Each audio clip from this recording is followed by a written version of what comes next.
Hello, and welcome to your tutorial on digital citizenship. Technically, we've already begun with talking about digital footprints, but now we're going to move into, not only looking good online, but actually doing good online, which means we're not going to go online and just take whatever we find. We're going to make sure that what we take, we can actually have. If my voice sounds a little funny, it is because I am recording in the quietest room in the house, which unfortunately shares a room with shares a wall with a sleeping 1-year-old. So I'm doing my best to not wake my son right now. So if I sound like I'm a little quieter than normal, you are correct. All right. So I think for the most part, the stuff that we're going to talk about today is hopefully just kind of dusting off some stuff that you might have talked about in 5th and 6th grade with Mrs. Musselman and Mr. Cox. If it's not ringing any bells, well then congratulations on new information. So let's go ahead and dive on in. With copyright, that is the king and queen, or the head honcho of all ownership symbols. The first thing, and I can't stress this enough because it's most commonly misused in a sentence, is when people say, "Oh, you copyrighted that." And it sounds like that when they say it. What they're meaning is that you stole it. You took it and you shouldn't have. But that's the incorrect use. To copyright something means you have the rights over something that you created. So copyright equals basically creation, or rights to creation. What people should be saying when they say, "Oh, you copyrighted that," is they should be saying you plagiarized it, you stole it, you're using it without permission. That's what that means. So copyright means having ownership of creation.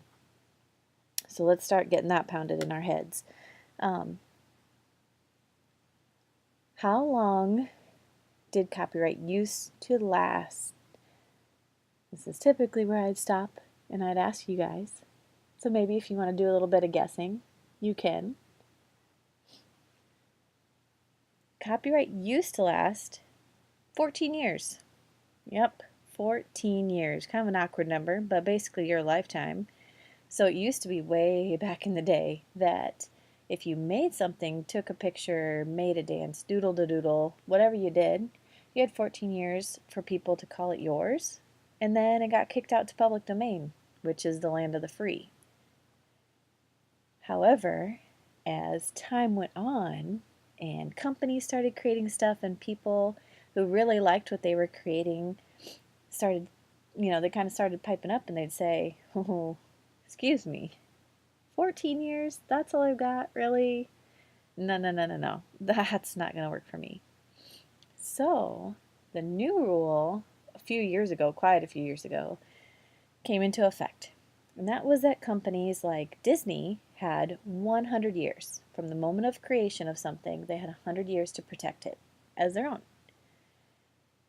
Now, a little side note to this, companies also have the right to renew those copyrights. So like Disney, for instance, started off with Steamboat Willie in 1921. He's the little black and white mouse that bebops down the river at the beginning of a lot of those Disney movies now. So 2021 is when his copyright's up. Don't worry, Disney's already renewed their copyright, so he won't ever be free. Which, if you're Disney, that's fantastic.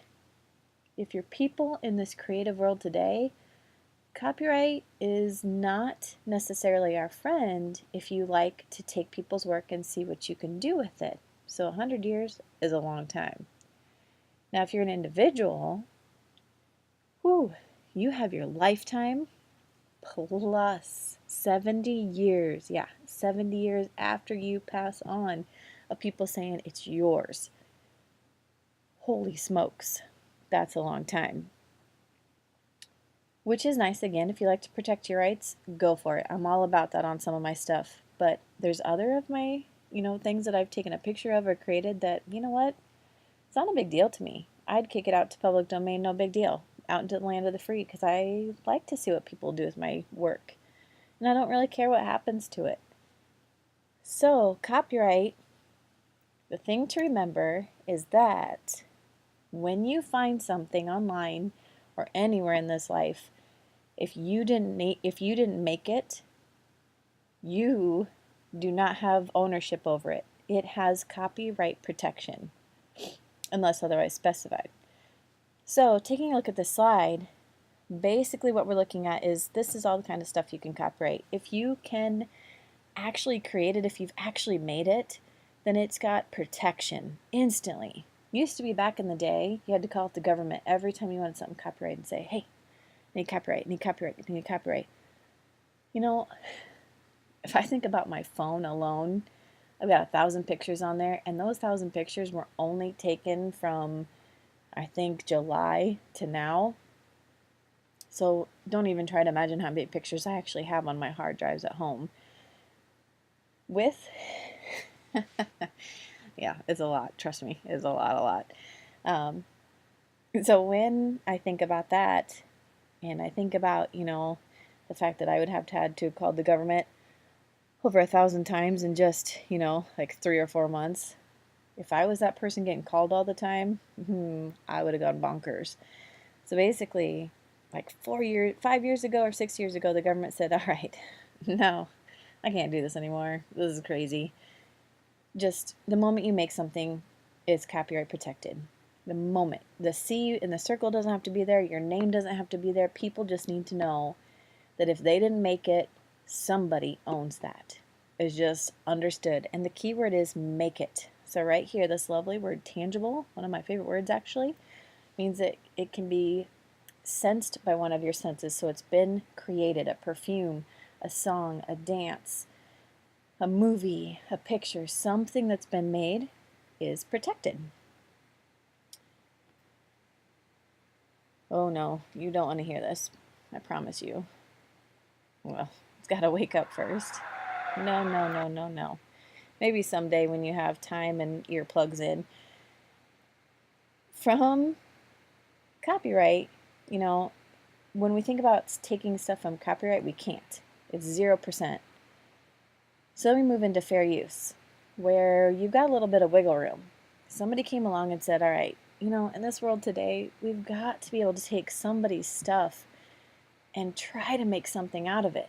So somebody created the idea of fair use and said, well, if you can argue fair use, if you are trying to teach something, if you're only taking a little bit, if you're, that shouldn't say paragraph, that should say just paragraph, if you're copying parts that don't ruin the work, if you're doing a parody, something like that, if it's only a little bit, it really shouldn't be a big deal.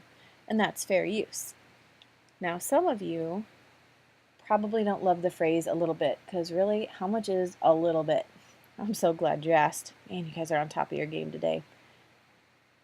Here's a little bit, and I know a lot of you are thinking, no, that's a lot of bit to read. No worries. When we take a look at this, you should be covering this top row in literacy. Actually, for the past few years, you should have been covering this in literacy, because it's about chapters in books, newspaper articles, poems, taking a sentence or a paragraph, either paraphrasing it, and just no matter what, making sure you give credit. So we are actually going to take a look at this middle row, because that most applies to us in this class. With artwork and graphic images, so pictures basically are artwork you find online. It says right here, you can legally use artwork if there are no more than 5 images from the same artist, or 10 to 15%, whichever one is less. So the example I've been using for the last couple days is, if you find somebody's work, let's say they have 100 images, 10 to 15% is not going to be the lesser amount in this case. 5 images would be, because 10 to 15% of 100 images would be 10 to 15 images. So when you find somebody's work online, you don't want to email them and ask them if you can use their stuff. You can practice fair use and just say, all right, it's from this artist, I only took a little bit, and here's the credit I'm going to give them. That's for artwork and graphic images. If you find a video you want, look at that magical percent. I'm sensing a trend here, 10%. You can also use 3 minutes, which again, whichever one comes out less. So that's motion media. And our last one, in case you hadn't already guessed, is music with another magical percent of 10. So 10%. Fair use is for those of you who are saying, Mrs. Zeezer, I mean, I have to have this radio song. I can't go online and find something in public domain or anywhere else. Like, I just have to have this radio song in my presentation or in my movie. Well, if you can find it and you only use 10%, you give credit, that's a start. This is where, and I wish I was teaching a class with Ashley in it today, Mr. Adam Lappin showed me his beautiful math skills and made me feel pretty cool. So my question to you guys is, let's see if you do Mrs. Zeezer math or Adam Lappin math. 3-minute song, 10 seconds, or 10%. Please don't say 10 seconds, it's not 10 seconds. Maybe by now one of you have said the magical number. If you said 30 seconds, I'm sorry to inform you, you do Mrs. Zeezer math. If you said 18 seconds, you do Adam Lappin math. Because remember, music, or not music, but minutes only have 60 seconds in them. So 3 of those 60 seconds, 6 times 3 is 18. So 18 seconds of a 3-minute song is what you can take. It's not too bad for an intro or anything else. But so you can use a little bit of work, but again, 10%, even though it's better than 0%, which is what really copyright is telling you you can use a 0%, 10% is not great, which is why we have other routes. So to quick review before I show you the best routes in this world, you'll want to be their best friends forever. Copyright, can we take it? I hope you're saying no. Do we have to give credit? That doesn't even matter because you can't take it. And unless you email the author or the creator and they say yes. And what percent can we use of something that's copyright protected with no permissions given? 0. That's a big bummer. So we move on to our little bit of wiggle room with fair use. Can we take it? Yeah. Do we have to give credit? Oh, absolutely. Cover your rear end, big time. What percent can we use? About 10 to 15%. Keep in mind, it depends on what you're taking. Again, 10 to 15% is better than 0, but I tell you what, there's a way better percentage that comes with this one. And if you know anything about public domain, you already know where this is going. Public domain is the land of the free. Holy cow, this is like a creator's playground if they're not protecting their own stuff. With public domain, number one question, can you take it? Absolutely. Do you have to give credit? Nope. Just have to write public domain usually, and even then, most of the time, they don't even require that you do that. And what percent can you use? 100%. Oh my gosh, she said 100%. Yep, I sure did. 100%. I mean, seriously, 100%? If I find 100 pictures in somebody's collection, I can have all 100. And it wouldn't even be somebody's collection anymore because it's public domain. So if I just find 100 images on a public domain site, I can have all 100. It's no big deal. If I find a 1 hour long song, I can take that 1 hour long song. It's a really long song though. But anyway, doesn't matter. Public domain's 100%. You'll find a lot of great stuff in public domain, especially images. Oh my gosh, the images in public domain are actually pretty fantastic. However, if you're looking for stuff that you might be more used to, like the potential of a radio song, or, you know, if you want just a little bit more release to you, I tell you what, this right here, this is a sight of beauty. Creative Commons. Hopefully this is where we're dusting off our brains a little bit. With Creative Commons, that's that website that does the dirty work for you. You go there, it'll search Google, it'll search Wikimedia and Wikipedia, it'll search SoundCloud, it'll search all these sites for you to find stuff that people said, you can take my stuff. You can take 100% of my stuff. but make sure you do this first. So these are people that don't want to be contacted. They're basically telling you, no, really, here's my stuff. Use it. Let's listen to the beautiful voice of a New Zealander explain a little bit about Creative Commons. Have you ever wondered how to download and share digital content legally? How do you let people know that you want them to reuse your own work? Creative Commons licenses can help you do both. We'll show you how. Our world's exploded with digital opportunities. Now we can communicate, share, and work together using the exceptional distribution network that is the Internet. Information and content can fly between us in exciting new ways. But it's important to know that when something is created, say a photo, a document, or a music track, it's automatically protected by copyright. Copyright enables people to say who can share and reuse their creations. You must always obtain someone's permission before sharing or reusing their work, even when it's posted online. But what if a creator wants everyone to use their work, without the hassle of granting permission over and over? This is where Creative Commons can help. Creative Commons provides licensing tools that are free to use.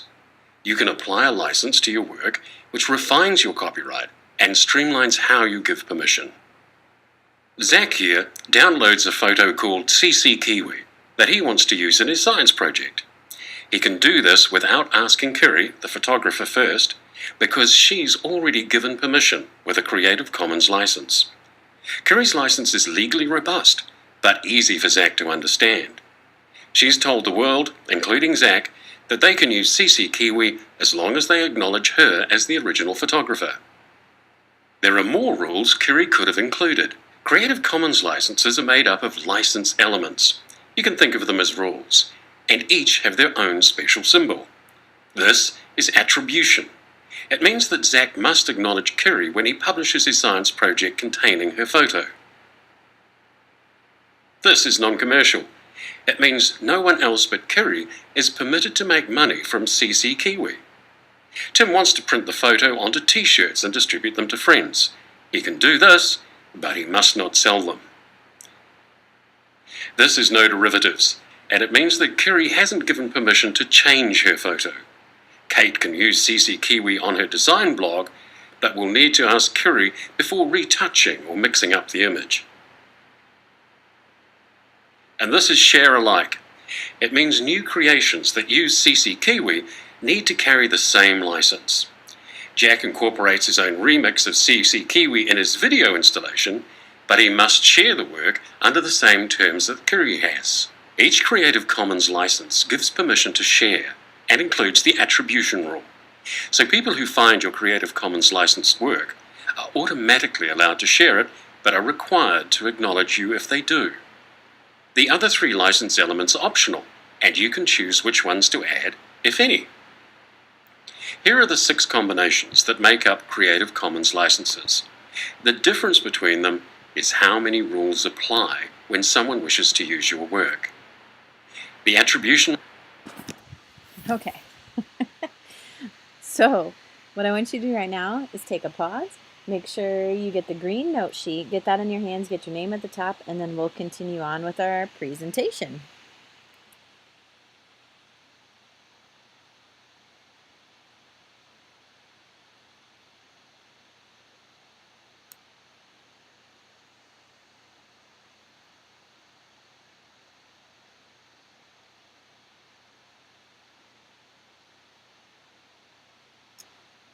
All right.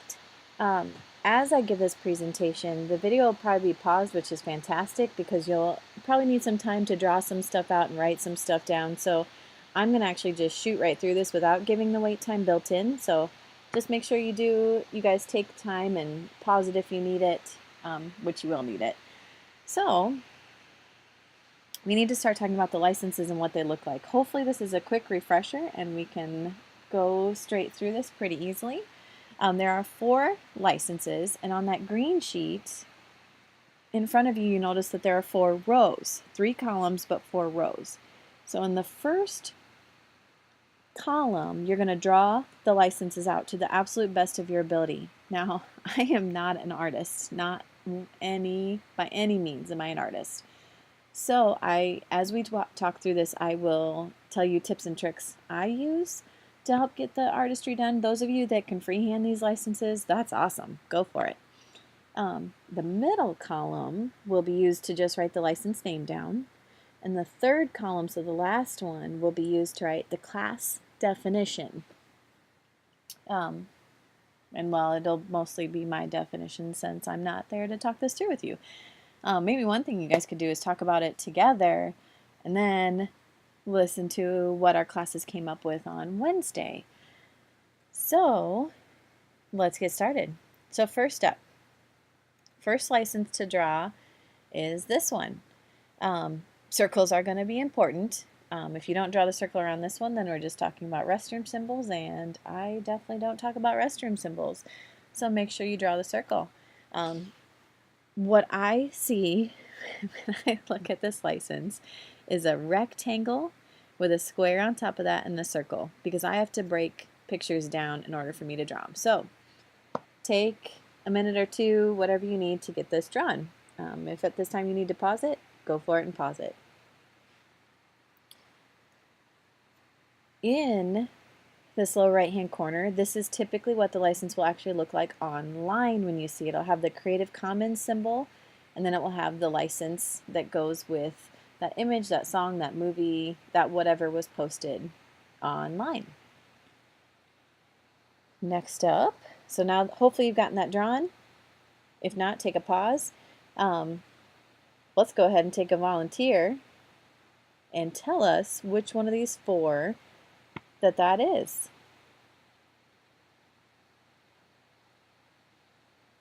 Maybe you've said it by now, maybe you haven't. If you haven't, you can pause this. If you have, then I hope what you came up with is attribution. So in that middle column, right next to the license you just drew, please write attribution.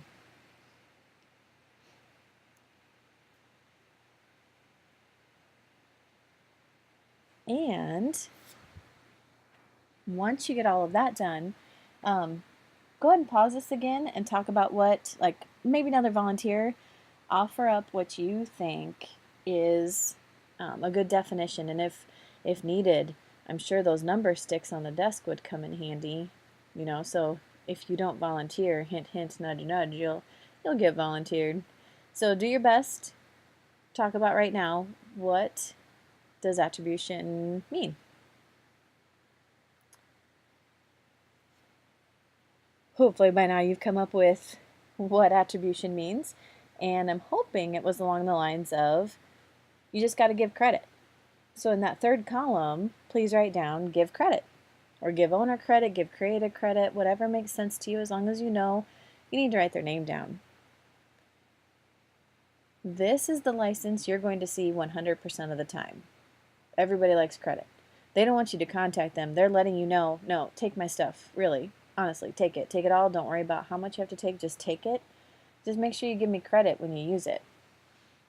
If you see just this license and this license alone, oh man, it's amazing, because you can edit it. You can do whatever you want with it as long as you give the person credit, which is amazing. That's awesome. Alrighty, second license looks like this. Again, I don't teach math, so make sure that circle gets around it. That applies a whole different meaning to it. And honestly, I would probably have to just draw, write out the equal sign and put a circle around it. Even though that looks easy, mine wouldn't come out very straight, I'm pretty sure. Hopefully by now you've gotten a chance to draw it. And again, in the lower right hand corner, that's what the license would typically look like if you find it online. So now, another volunteer, tell us what you believe goes with that license. And hopefully by now somebody has been brave enough and correct enough to say no derivatives. Is a honkin' word, by the way. A lot of syllables, huge word for something actually really super simple. So please write down no derivatives. And I always tell everybody with this one, don't worry so much about the name, because in this case, the picture, the actual symbol, is going to be what helps you out. And that's mostly because unless you have a really nice advanced vocabulary, derivatives is not a word you've probably come across. But an equal sign and a circle, yeah, we can probably guess. So, speaking of guessing, or maybe knowing, let's take a volunteer and tell us what you think this license means. Okay, what I'm hoping is that somebody said no derivatives means no edits, no changes. Whatever you need to write down, make sure it makes sense. No edits, no changes. It has to stay the same. If you are a creative person and you like to make changes, you aren't going to love this license. But there's a way to make sure this license never pops up for you. It's beautiful. If you're a person who just likes to use stuff, you don't have to worry about 0%, 10%, a little bit, you just want to know you can take it, this works. You can take the song, you can take the image, you just can't edit it. So like if you hear a song and you're like, and you want to use it in your presentation, go for it, but don't download that song and think, it really needs a bass track. I'm going to put a bass track and then put it in my presentation. That's where it gets to be a no-no. All right, moving on. Third license. Oh yeah, look at that one. Woo. Again, my drawing skill would be I would write the $sign and then cross it off in a circle. That's where I am. A lot of you will freehand this and it will be beautiful. And I appreciate that kind of art.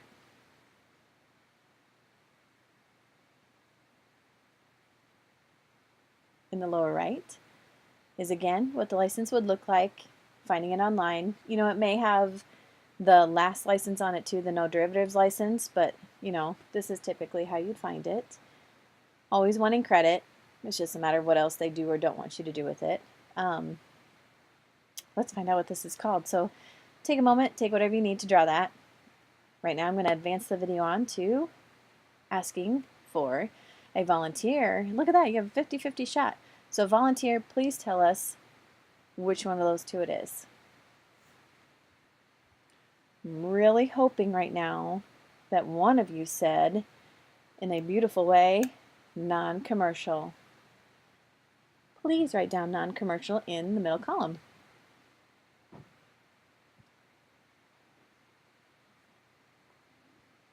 So, taking a look at what the definition might be, this is, I mean, most of you are probably raising your hand because, I mean, who wouldn't raise their hand for this one to say the definition? This is actually kind of a two-parter. A little sneaky one slides in there.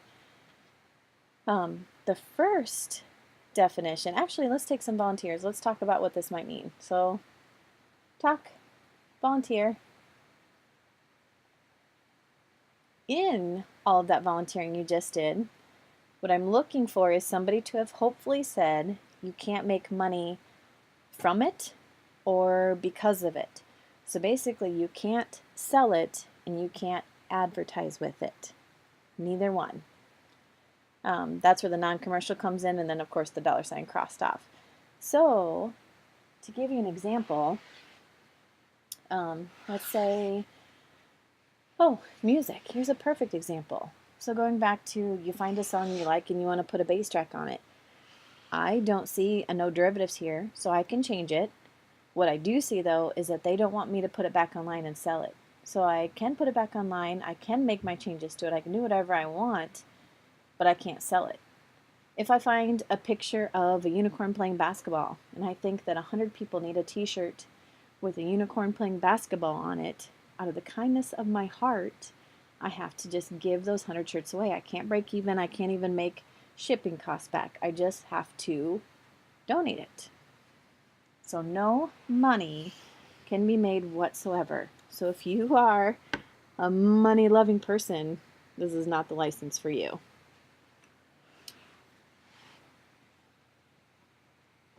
Moving on to the last example. or last license. Go ahead and draw that out. And I really don't have much help for you on this one. Some people like to turn their papers upside down and backwards, and then they can draw that C out a little bit better. But a backward C with an arrow on it, go ahead and get that drawn out.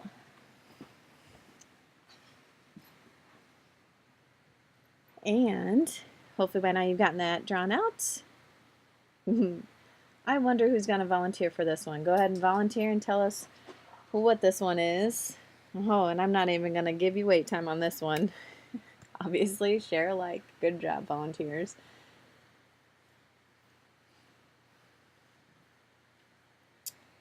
All right. This one is a little tricky, and when I get back on Friday, I'll do a better job of explaining it, but for now I'm going to give you kind of like the short and sweet version to the best of my ability. You know what? I tell you what, let's actually save that definition for Friday, just because I think it's better in person. So the last thing that you should have to do on that green sheet right now is fill in that last box. So let's do that together on Friday. And for right now, please turn your attention back to our guest teacher to see what the next set of instructions are.